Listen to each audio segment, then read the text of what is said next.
I think it's funny when you add a little bit of money to a sport and you give some girls attention, what they can do with it. I think everyone should take a page out of our book and really put some more time and effort into women's everything.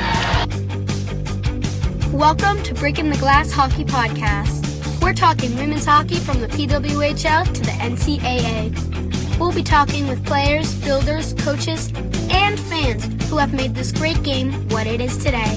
It's time to educate, empower, and elevate. Let's go! Welcome. We're on? We're on. Welcome to the, almost said the wrong podcast. Welcome to Breaking the Glass.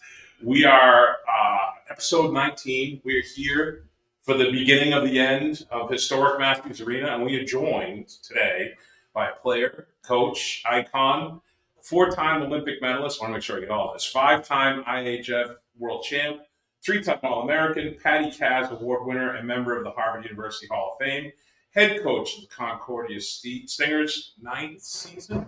10th season. So I checked. From Fairfield, Connecticut, Julie Chu. Julie, coach, thanks so much for doing this and taking the time. Yeah, no, I'm pumped and really glad to reconnect with Linda, get the chance to meet you. So happy to be on it. Oh, that's awesome.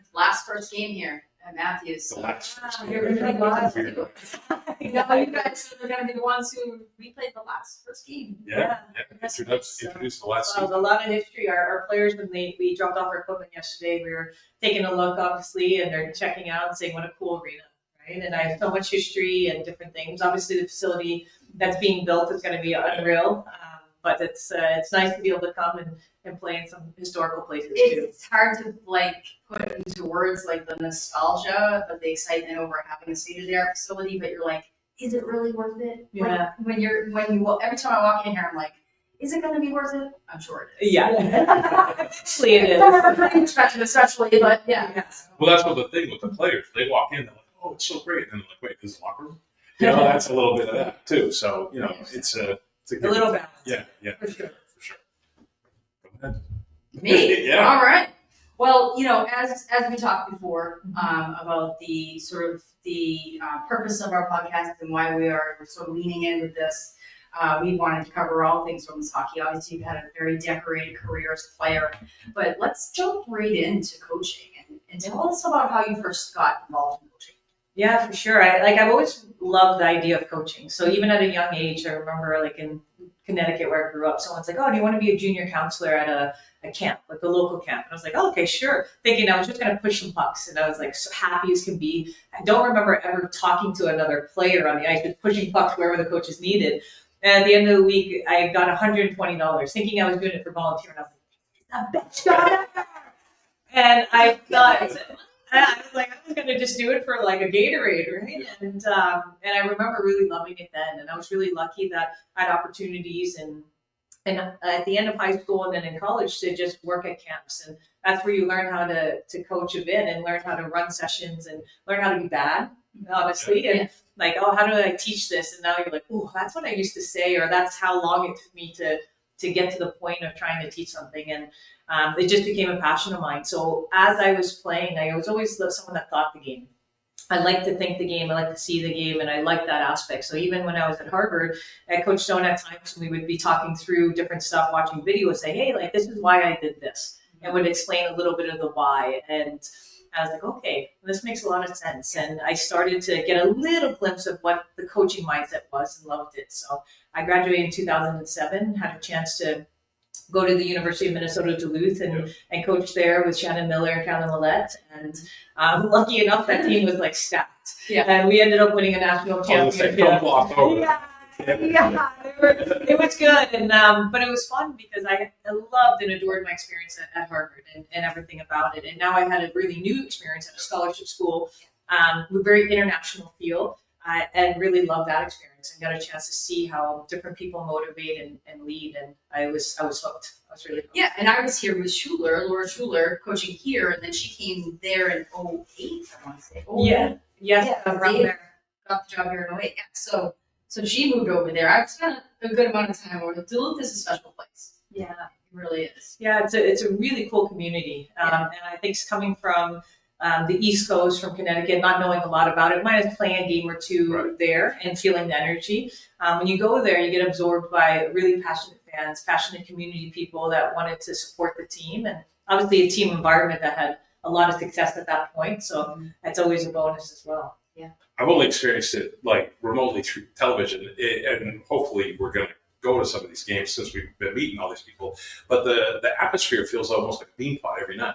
It's crazy. And especially with women's hockey, drawn not as a big a draw in the East, it seems like in the WCHA, it's massive. I mean, it seems fantastic. Yeah, I'm very excited. Looking forward to getting there. I did want to ask though, when you were at Minnesota Duluth, Haley Irwin, Yeah. you played and coached with her. Do I have that right? Yes, I didn't play with her. I played against her. Okay. She's a Canadian. So Okay. yes, her first year at Duluth was my first year coaching too. So she was a freshman along with Jocelyn Leroy. Yep. So both of those I had an opportunity, but we had a really talented team. So Kim Martin from Sweden, the goaltender, who's getting inducted into the Hockey Hall of Fame. She was our goalie and unreal at the time. We had two other Swedish players, a couple of Finns, Sarah Tuominen, who's now involved with the Finnish national team. And now seeing all these incredible young women that I got a chance to coach, and granted, I have like a 9-month, 10-month influence on them. Really became these incredible leaders. They did a great job there, but to see them still involved in the game and leading and pushing in their countries, and really kind of trying to elevate women's hockey in different ways, where sometimes, they're fighting. They're battling, the prejudice against the game. They're battling people that don't believe in supporting their resources and the growth of it. But I think that's shifting. Yeah. And that's what's exciting is you see the shift in the way people talk about the Swedish league, the Swiss league coming up, but the same thing with the PWHL and, NCAA hockey and U Sports hockey, which I'm a part of now. So opportunities are there and it's just going to grow, and it's an exciting time to be a part of it. Yeah, it really feels like the wave is like cresting, you know what I mean? Not cresting, it's way up. And I think what you said is that it's like, it's not going to be a surprise that it's expected to be that way. And it's not like, oh, wow, look at this turnout. That's the way it is. Yeah. Everybody, we had a saying here, respect those who came before you, because that's how your future was built. Yeah. And even looking back to the things you had to do as a national team player, and they still don't have the upper echelon of what they should have. Yeah. College athletes, again, still, there's lots of programs still fighting just to get the standard. You know what I mean? But it's still so exciting to see and be a part of, and it continues to evolve. I find myself like reading through your bio, right? I know you, I coached against you, I've known you for a long time, but I was just inspired reading that. I was like, God, this is great. I'm reading the Concordia site. And, you talk about Kim Martin, like when I saw she was getting inducted, I did so many IHF camps overseas with her.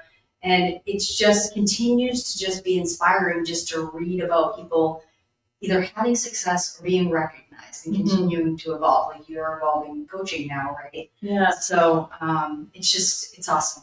Yeah, and I'm really proud because I get a coach at Concordia, which I absolutely love. And when I decided after 2014 I was going to move up to Montreal, where at the time my girlfriend Carolyn Millette, and now my wife, is up there, I was like, okay, Carol, I love you, but I have to have something that's going to tie me to Concordia, not Concordia, but to Montreal. And so can you reach out to Les Lyon, a longtime coach at Concordia, who's done incredible things?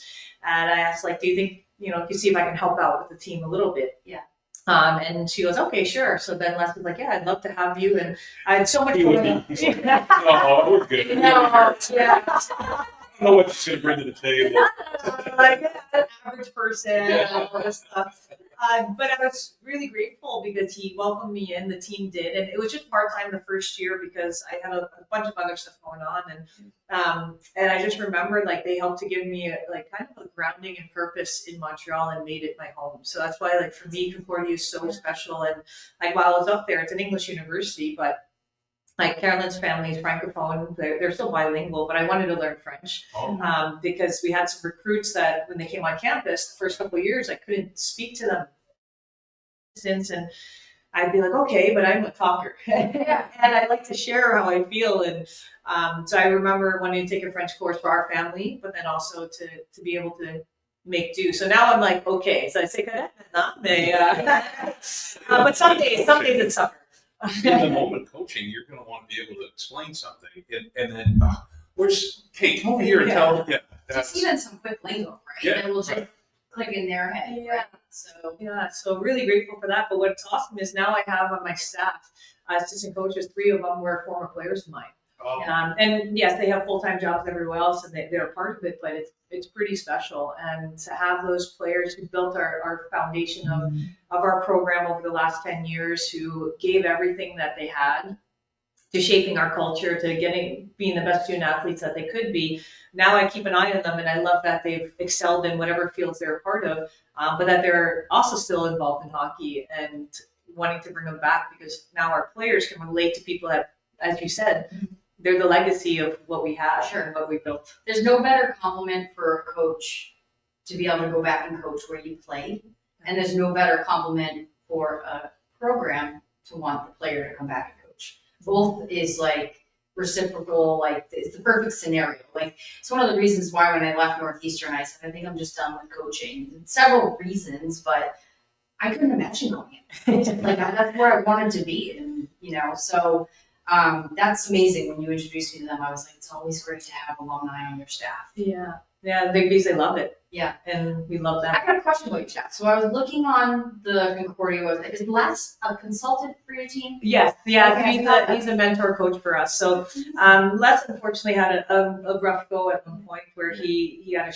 major stroke in 2015, and kind of shocked us all, shocked obviously his family, and someone that was such a community person, did so many wonderful things. Like at Concordia in Montreal, he was part of Hockey Canada at that time. So it was a lot, and he's one of the most inspiring people, because before even now, when I got to Montreal, I'd be in random places all around Montreal and stuff, and I'd be like, oh, like I'm helping out at Concordia. Like, oh, do you know Les Lawton?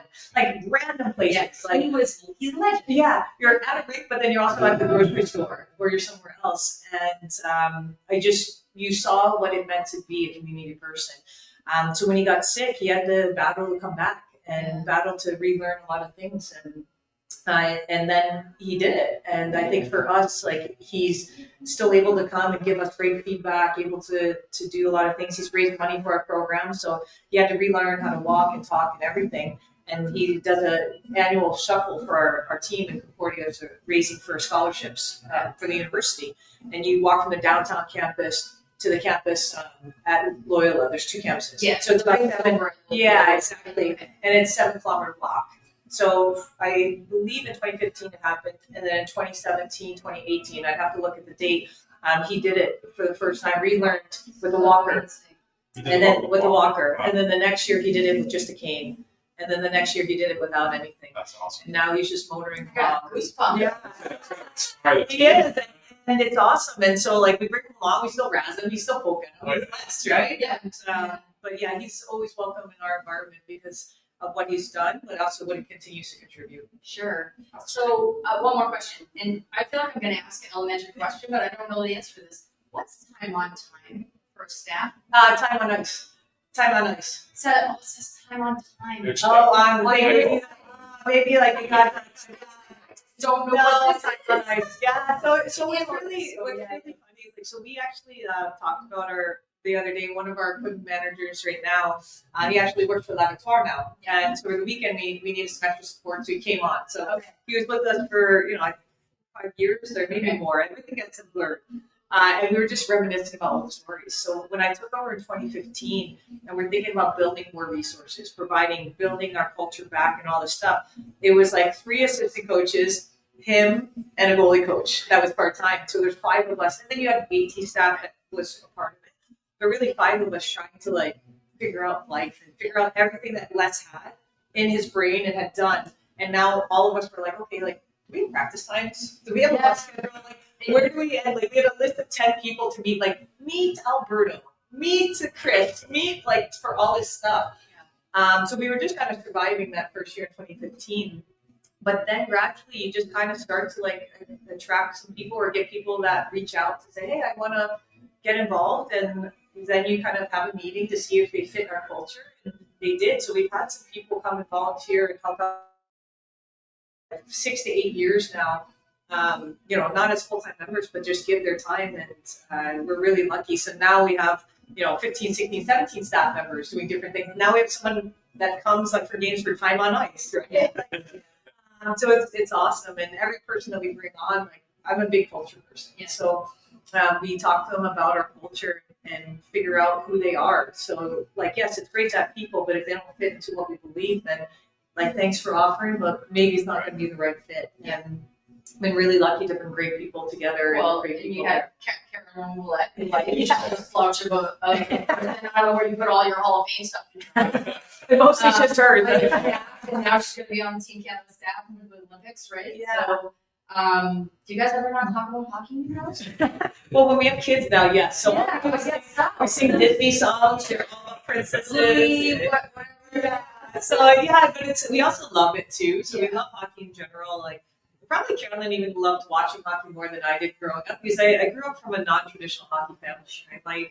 My parents, my dad was born in China and my mom was born in New York. They met in New York, but didn't really like you had the Rangers and stuff, but they didn't go to a lot of those games. They didn't follow hockey, but it kind of fell into our lap because we moved to Connecticut when I was young with my brother, sister, and myself. And then my brother came home from school and asked if he could play hockey. Like, my brother's 4 years older, but my parents wouldn't have said, hey, let's sign our kids up for hockey. Like, soccer was pretty standard because for all the kids in Connecticut. So then they went, and I don't even remember this process, but suddenly they went to the rink, signed my brother up for hockey, and my sister and I up for figure skating because at the time, it was a traditional sport for Asian with girls and for girls in general. But it lasted about 2 weeks because I was the biggest tomboy. Yeah. Everything. And I also just loved like team sports. So I kept looking like with the boys where I asked my parents if I could play. And they honestly were like, okay, sure, let's go to the local pro shop in like Wonderland of Ice in Bridgeport, Connecticut. And just, hey, can you just suit her up in some old equipment right now to see like Just to make sure. Yeah. I went out there and loved it. Absolutely loved it. Parents, I want the black skates. I just want the black skates. Not the black figure skates. Like, I just want the black skates. That's what I would call them when I was younger. I don't want those white skates. Exactly. How long did you do figure skating before you switched? Honestly, 2 months. Oh, that's One, it. I was absolutely terrible, like literally terrible. But yeah, it just my eyes just kept going there. So I switched, and then my sister switched over shortly after. And at the time, this was 1990. Like there weren't a lot of girls playing hockey. Like we know this, so you'd go through an entire season and not see another girls hockey player. Like maybe one other somewhere else. But that was reality. And for me, I was really lucky because the boys teams that I was on and those that I was with, the coaches and the players and the parents were awesome to me. And so I didn't know any different. And I was also a pretty naive kid. I was like, no, I'm just going to have fun, whichever. And so if anything, it was more like the opponents. So people that we played, you have more the parents that were nasty. Yes, once in a while you'd have a boy that would make a joke. You're like, oh, it's fine, but nothing really bad. But otherwise, they kind of stared at me like skate by, and they were like kind of more surprised. But it was almost sometimes the parents that were the nasty ones. Yeah. And I think that, but regardless, The generation didn't like change. yeah, I don't know. exactly. When you start playing over their sons, they don't like that either. Exactly. So different things. But I was really blessed because sometimes there's been some horror stories of some teammates or different people, but the environment I was surrounded by was really special. And I never felt like I wasn't accepted on my team with the people I was with. And I think that's why it's such a cornerstone of who I am is like, I see the world through people. And so, yes, like hockey's our avenue to do great things. And that's our way to do it. But you need the people to be in a good place to do it. It doesn't mean we always agree. It doesn't mean that there's not tough times and that we won't cry with each other. Or we won't be mad at each other. Like we're humans. But if you create environments where everyone, staff, players, all the different roles feel loved and supported and that they matter, there's really cool things that can happen. And their experience is meaningful, but then we get all the things covered on a team that we need to. And I think that's what we talk about quite often. That's what I really loved about coaching was the evolution of the person and what they end up with. And even within this environment, and this platform of podcasts, I've talked to Remy a lot about, let's get some people who aren't working in hockey on here to talk about how hockey works and help them break the glass. They're breaking the glass in their corporation, or so we're hopefully going down that path. My ideas are plenty. I love it. So you're in your 10th season. You did win. Did you win U Sports Championship 2024? Yeah, so we won in 2022 and 24. Okay. I got a silver in 23. Sort of a heartbreaker. That was a rough one. Okay. What's your team's first one this year? Yeah, I think we're really on here, but I think one of the things last year, like, I think we ended up fourth in the nation, like, after everything, but we walked away not really happy with where we ended up for different things. And I think for us, like, our culture is team first. And a lot of people say things, like, it's like that catchphrase, put it on a t-shirt, it feels good. But we really try to emphasize three aspects of it. One, bringing a positive attitude every day. And it means, like, seeing everything, the good moments positively, but the ones where you can go either way. Man, I'm a little tired and I practice. Well, yeah, I'm tired and I practice, so I can say, hey, I'm pumped to have this hour and a half together with my team, or, oh man, I wish I was somewhere else. So that's what we're helping with too. Giving a full effort, right? Like, really the consistency of effort all the time, and knowing what that gets us, and then accepting and owning our roles. So with that, it allows us to then do anything. And so last year, like, we missed the mark on some of that, what we believe. And I think we didn't get to our full potential at the end of the year. We weren't running at our best at the end. And that was probably the first year we weren't able to, like, honestly. And I was like, as a coach, I was mad at myself for not being able to. And as a team and as players, everyone took ownership to be like, we need more. So I think what was fun is that over the summer, we talked about it right before everyone went off for summer break, our last goal setting, our last vision setting. And everyone's like, no, we need to be better in these areas. And then our players crushed it this summer. And they came back and like I think our average like bench press was like 135. And I was like, that's that's unreal. Like, I was like, because you have a lot of different body types and stuff. Like, you have a couple of noodle arms and like stuff. So I was really impressed, but they took it to heart that they took ownership of their preparation, and I took What they were doing when they weren't together, right? Yeah, it's for sure. And I took ownership of like, okay, what do I need to do more for this group, right? How do I need to evolve and change? And how does our staff? And so I think it's been really powerful. And so this preseason, it's been fun because not that it feels lighter, but it's still focused and determined. But there's a connectedness and lightness, and our incoming players have been incredible. So I think if we look at that base and what the work that they put in over the summer we did, like, it's a team that's like willing to be a bit blue collar, right? To go out there, to work hard, to make sure we skate. And so we had a game yesterday against VU, and we didn't start like that. We didn't start with the grit and a bit of getting there with our legs and different stuff. And we got buzzed for a half a game, and then we started to go. Yeah. And then had an awesome It's game so against early, and it's how you react, right? It's how Yeah. your team reacts in the moment, but then the next week, the next game, the next opportunity you have to prove yourself. Yeah. You know, I'm ready to play. I mean, you got a jersey for me? Stop doing this. But to your point there, like, so at one point I think in the game, we looked up and it was like, I don't know, 20-4 shots, and I was like, okay, it feels like this. And it was just not that the effort, but I don't know, it was off a little bit.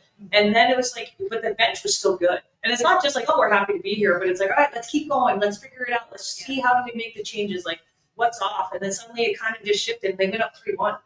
And then it just shifted, and you had a couple leaders that are like, no, let's do this. And they kind of like took them on their And back. that was their first game last night, right? Yeah. Round, so And yes, they were firing. They were excited. Yeah, they were. I had their own energy. yeah, and everything, right? And they're a good team. Yeah. So then we started to push back at 3-2 and then 3-3. They went up 4-3 in the third with 10 minutes to left, and we turned, and I was like, hey guys, still 10 minutes. And they're like, yeah. And then we tied it up, and then we lost in a shootout, but like, it was really fun. And what I liked was the character of our team and the resilience afterwards. And I'd like us to start on time. So we didn't have, I didn't look up and be like, okay. I was able to make the joke though, like halfway through the second, when we did have like a little buzz, and in a 3-minute period, we were now up to 8 shots. I was like, guys, we just doubled our shots. And like one of the players looked at me and said, I know it wasn't hard to do, but like, Yeah. What you said though, that's your viewpoint trickling down when you were like, hey, we still have 10 minutes, versus some coaches would be like, we only have 10 minutes. Yeah. So it's your mindset, setting the example, like, everything before. Yeah. Oh, it's beautiful. That's awesome. It's awesome. Okay, well, we want to be cognizant of time. Yeah. I don't know what our timing is, but I want to ask you about getting the game. yeah. I saw that. Was that something that came from the idea you had? I see it's sponsored by CCM, NHL is involved. Tell us a little bit about how that evolved, and Yeah, I'm really lucky because I think, as we said, like hockey is a way to do a lot of other really great things. So we talk about the community. How do we give back? Like we have our players like split up in groups, and everyone has to come up with a community service activity that they fully run. Right. So one group did our Pink in the Rink and raised over 16,000. Like some are coordinating, visiting a hospital. Like I said, it has to be important to you. You have to do all the logistics and coordinate, and it's awesome. So it's important. So I got a chance to be a part of the NHL Player Inclusion Coalition. So how do we push hockey forward? And so how do we get a chance to have conversations and different things? So part of that, they've invested resources in the members of, the PIC to be able to then go and do initiatives. So you do a proposal.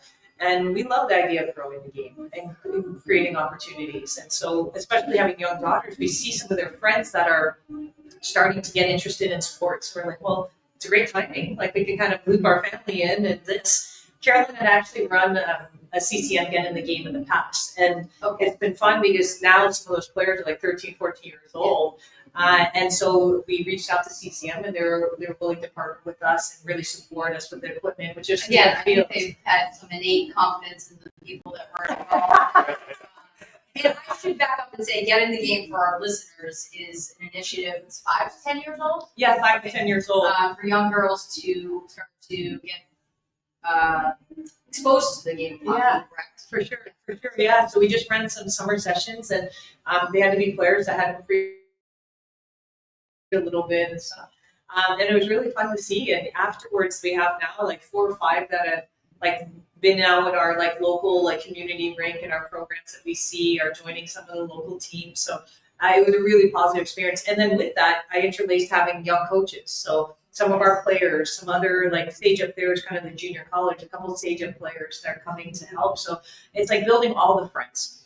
So I think getting to do that, it was awesome for the first year. We hope to just continue to build on it for next season. But not only did we bring the young girls to the game that are now continuing to play, and then maybe some aren't, and that's okay, because you just want to introduce like even the discomfort of trying something new. And it's okay if we don't always love everything, right? But you want people to try. But a lot of them did, which is bonus.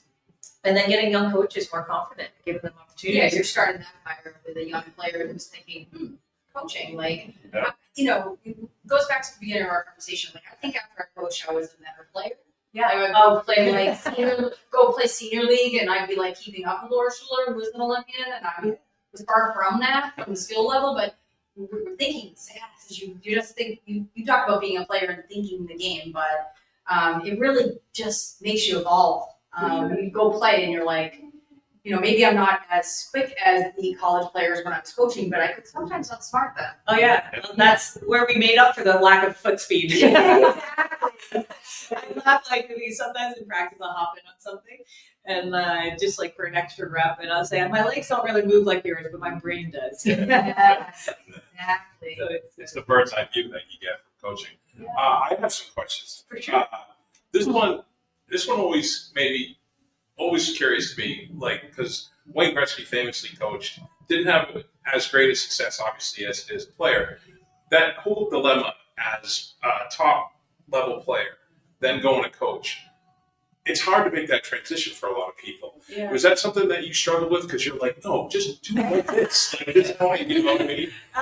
No, not really actually for myself, because I think because I got introduced to coaching along the way, I'd already started to learn how to like coach and give feedback and try to make adjustments. So that helped versus like finishing a hockey career, not really having any coaching experience. And it's not saying I had high level or anything, Right. but then trying to learn how do I coach. But now you're like with these elite athletes, and I'm going through the transition of being a player to then a new identity as a coach, right? So I think in that way it helped. I was okay. And I think Sochi was tough for me at the end, right? Like I was a bit broken after that.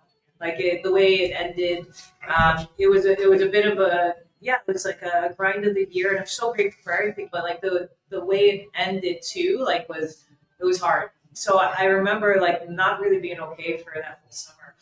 And then I was coming up to September, and there was a postgraduate. The CWHL was around. It was Les Canadiens, so Montreal.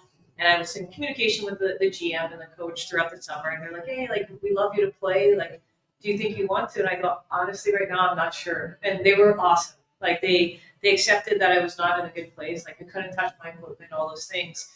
And it was like the day before training camp, and Carolyn was playing on the team, and she goes, "So, are you coming? Are you going to tryouts tomorrow?" And I go, "I don't know." Like, and I feel like it was not in a good place. This is now like 6 months later, right? And then the day arrives, she goes, "Go." And I just kind of picked up my bag and I went with them. And it was the hardest practice I'd gone through, and I threw up. That probably was exactly what you needed, though. Yeah. And it's like the dog with Bea kind of thing. Yeah. Like, just probably just, it's going to be okay. I can still love this game. And Yeah, and I think the patience of my teammates, understanding where I was coming from. Like, I was no longer in a place where I was emptying everything into off-ice workouts. I was emptying everything to get that person. Like, I wasn't there. I also knew I was, like, on the tail end, like a year or two or whichever. But their acceptance of where I was and what I was going through, and just helping me create an environment that was safe and I could go through that, like, really helped me. And then while I was doing that, I was joining Concordia. So then it started to have kind of the wrap up. Yeah, like the wrap up of my playing career at a good, like trying to work through that, but then mixing something that I like fell in love with. And so it helped. I kind of had the seamless transition. I was really lucky because I was able to kind of get to a good place in hockey for me in that place. And everyone knew I was like, I'm going to work hard when I get to the rink. I'm going to be a great teammate. I'm going to have fun. I'm going to keep it light. Yeah. Like, that's what I was going there for. And then I took over 2015, kept playing. But then I knew my last year was in like 2017. And I was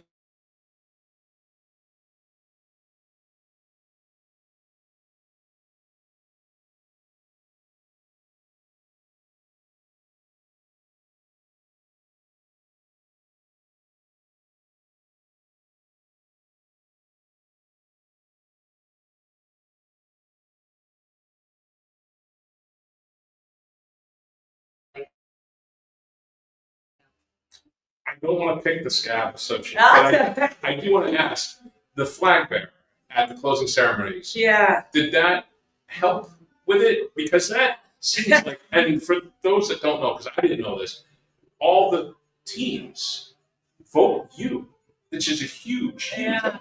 And did that kind of make it a little because thing? honestly, like, I never had this dream of being the flag bearer, because it was like, I'm a team sport athlete, and it seems like such an individual thing, although it's incredible. Like, Cameron Granato did it. There was Canadian Olympians that did it. And like, I don't think it ever was on my radar that I would ever be one of the people chosen for that. And so like, we just lost a gold medal game. And so you finish super late, right? It's like really late at night, you're crushed. Don't sleep, you're crying all night, and then the next morning you have to wake up, and then for veterans and a small group of us, about 5 of us, you have to go on the media tour and talk about your loss. Right. So like, the first one was so messy. Like, we're all there, and it's like all of us together, and they're asking questions, and we're like, so much crying. We're like, how did they try to keep it together? We're just like in this place, and then gradually we did a bunch, and then by the time we get to like mid-afternoon, now we're like 4 hours into it. Like, we're like okay now, like kind of okay, but like we've.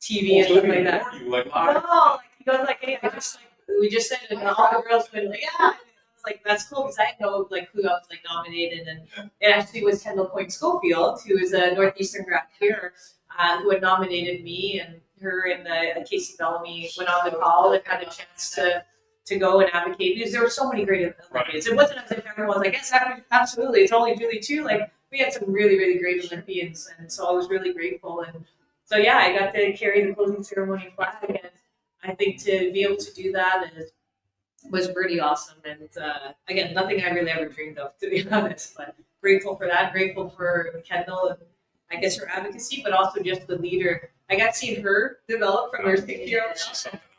Oh my gosh, I can't stop smiling about the woman she is. We are so lucky at Northeastern to have had her attend and come here, and I know she's proud to have come to Northeastern as well. So she continues to advocate for the school and the sport and herself and everyone. being a mom. Like, Everyone. she checked all the boxes Yeah.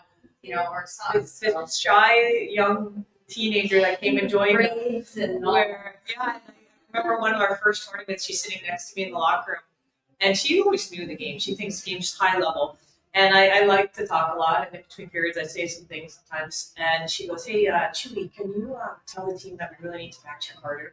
And then I was like, but it was totally true. So I was like, "Okay, cool. Like, hey, I'll get their attention." She goes, "No!" And she literally stopped me. She goes, "Can you just tell it like it's from you?" And I was like, "Okay." Like, and she's young, so I said it was totally true. Like, it was good. It was received really well. All this stuff.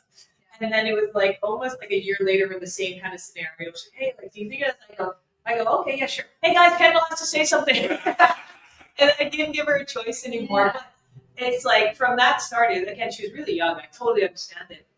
But now every time I hear her speak and every time I see her evolution, because she was a communications major, right? I believe. Yeah. And to see her in some of the clips that she did here and then some of her early interviews to then doing the NHL skate where she did the skill competition and crushed it on the speed, and the fact that in that moment, and not everyone kind of gets it, like that's huge. Like it's a huge moment because you have this crowd that is in the back of their mind that's saying like, if she fails, that's what we expect. Like if she falls or she's like really behind, but then she rose and she crushed it, and it's like I will remember that moment for a long time, and the pressure that was on her to perform in that second, and how she shaped some minds at that. She's wired. I mean, when she first got to Northeastern, she was not really a vocal. I mean, she was freshman. She kind of like, what's the order of, Chu, you say, not me. Not even because I might be afraid, but because you're the senior. You're more senior than me. And when she was here, I mean, her freshman year, the program was just starting to go up and up, and obviously just let the rocket getting her to come here. But she walked the talk, and she also just led by example. So you just started to see the weight room get a little bit more intense. And you just, practices got more intense, and everything just started getting, and people kept looking and saying, well, she plays that, to that level. And she's that intense in the weight room, off the ice, on the ice. Maybe if I do that, that would happen. And then it just was so I firsthand saw that, and it was awesome. And what's really cool is we say this to our players all the time. And I said, my job as a coach is to create the framework, right? We guide, we practice plan, game plan, whatever it is. We give you the framework and as many resources as we can, but we can't get anywhere without you guys. And you as players are our drivers. Like you actually run and drive our team where we're going to go, because we get great practice plans. We can have a strength coach that does a great program, but the intensity that you do it, the care and the detail you do and execute those items are actually just you. Like I can't be out there doing it. And so exactly as you said, like our players, when they understand the standard and then they set it in their actions and words, like that's how programs are transformed, right? And that's how they continue to do well. And that's how our program started to transform, is because it's not what we said, hey, this is what our culture is. It's like, this is how we live it. And this is how you live it when you spend 90% of the time together and we only see you for 10% of the time, right? Like, we're not the drivers, you are. And now it's fun to see our players are the ones holding each other accountable or talking about it. And when it's not going well in different areas, because we're human, is trying to make the corrections or figuring out, okay, how do we get better in this area? So it's awesome. And Coiner is a very, very special person. But that's one thing people always say, like, what do you think would drive, like, important? I said, like, how much influence and control players have.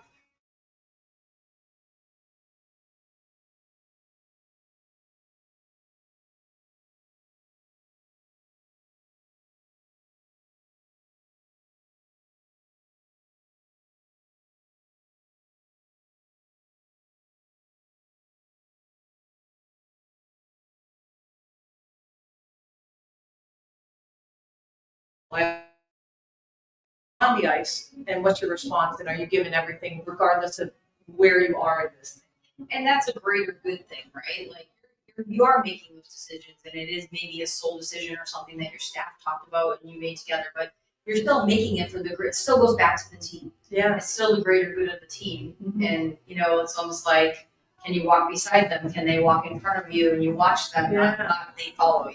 Exactly. Right? Exactly. So it's awesome. I know we're on the time. I just No, want to it's ask, okay.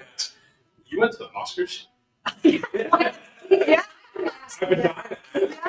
Question like, what? That was a huge, because that was not only was it really cool, right, to go to the Yeah. Oscars, but that was also the Oscars where Catherine Bigelow won for Best Director. And I believe she was the first woman to be nominated and win, I think. Yeah, I'd have to look back at those details, but it was awesome. So my agent Brent Feldman, he's incredible. So if we think about pioneers and what you're doing in the podcast, and if you have your ideas, like I think it's also interviewing a lot of different people in different roles that impacted women's hockey. Yeah. Even now, I met a young girl yesterday who just introduced herself at the rink and said, "Hey, I used to watch you play, and now I'm Just part of-" came up to you. Yeah, Oh, that's and great. now we're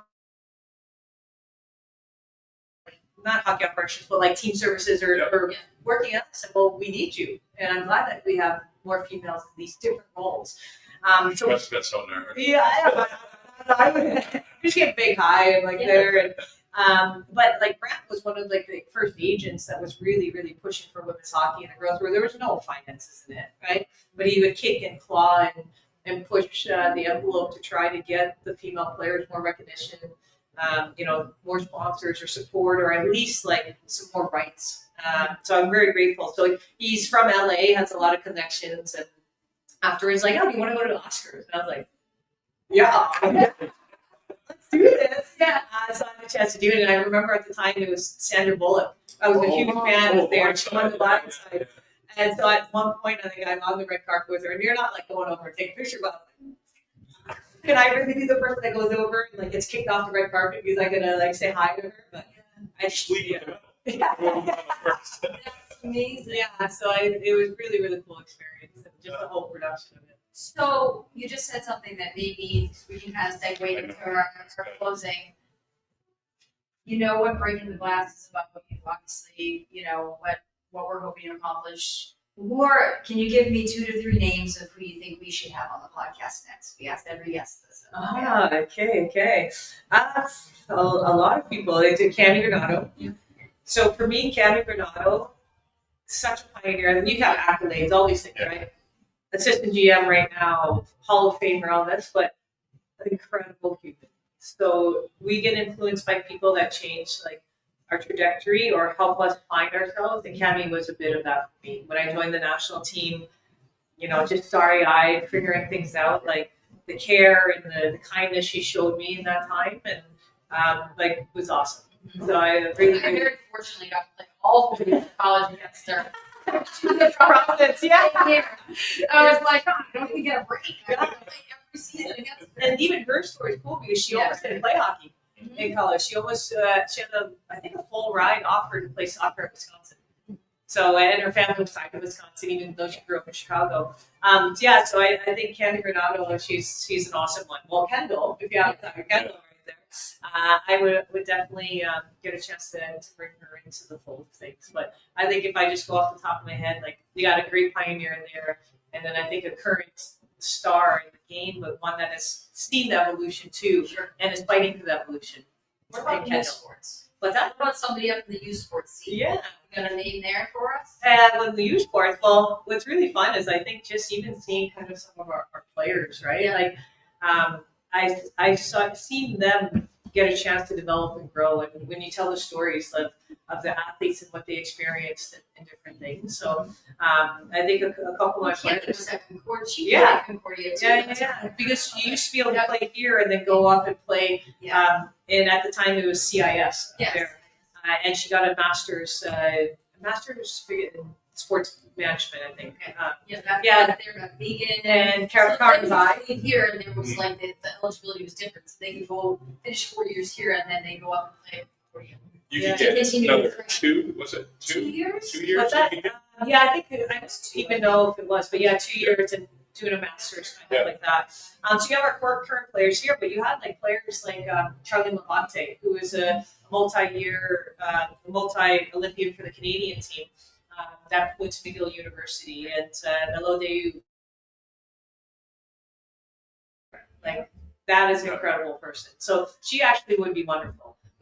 because she was a goaltender, a high level of Hockey Canada, but now is transitioning to La Victoire.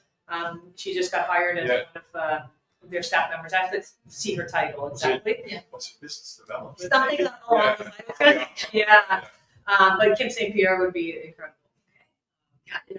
So they're all people that ended up staying in Canada, playing in Canada, their college careers and different paths. So Kim's kind of around my age in the 40s.